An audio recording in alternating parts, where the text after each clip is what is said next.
বিশ্বকাপের শেষ ষোলোর অন্যতম আকর্ষণীয় লড়াইয়ে আজ মুখোমুখি হচ্ছে আর্জেন্টিনা ও মিশর। তবে এই ম্যাচের সবচেয়ে বড় আকর্ষণ দুই মহাতারকা লিওনেল মেসি ও মোহাম্মদ সালাহ। মাঠে 11 জনের লড়াই হলেও কোটি কোটি ফুটবল প্রেমীদের চোখ থাকবে এই দুই কিংবদন্তির দিকেই। 39 বছর বয়সী ফুটবল জাদুকর মেসি এবং 34 বছর বয়সী মিশরীয় রাজা সালাহ দুজনই দাঁড়িয়ে আছেন ক্যারিয়ারের শেষ অধ্যায়ে। এ কারণেই বৈশ্বিক মঞ্চে দুই কিংবদন্তির এই লড়াই ফুটবল প্রেমীদের মনে ছড়াচ্ছে বাড়তি আবেগ।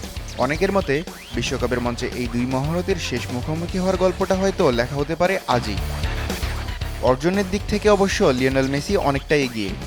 আর্জেন্টিনাকে বিশ্বকাপ, কোপা আমেরিকা ও ফিনালে সীমার শিরোপা জিতিয়েছেন তিনি।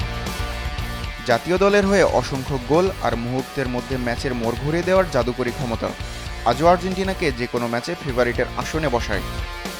অন্যদিকে সালাহ এখনও জাতীয় দলের হয়ে বড় কোনো শিরোপা জিততে পারেননি।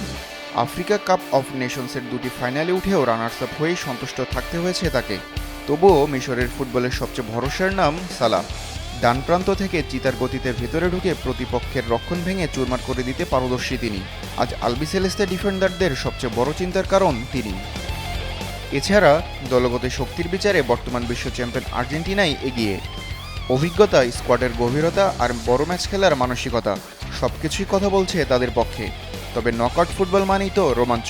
এখানে একটি মুহূর্তই বদলে দিতে পারে পুরো ম্যাচের চিত্র, আর সেই এক সোনালী সুযোগের অপেক্ষায় থাকবে সালার মিশর। পরিসংখ্যান যার পক্ষেই কথা বলুক, মাঠের লড়াইয়ে ওলটপালট হয়ে যেতে পারে সব হিসাব। তাই আজকের ম্যাচটি শুধু শেষ 8-এ ওঠার লড়াই নয়, বরং বিশ্ব ফুটবলের দুই সেরা তারকার আরেকটি স্মরণীয় মহাকাব্য দেখার অপেক্ষা।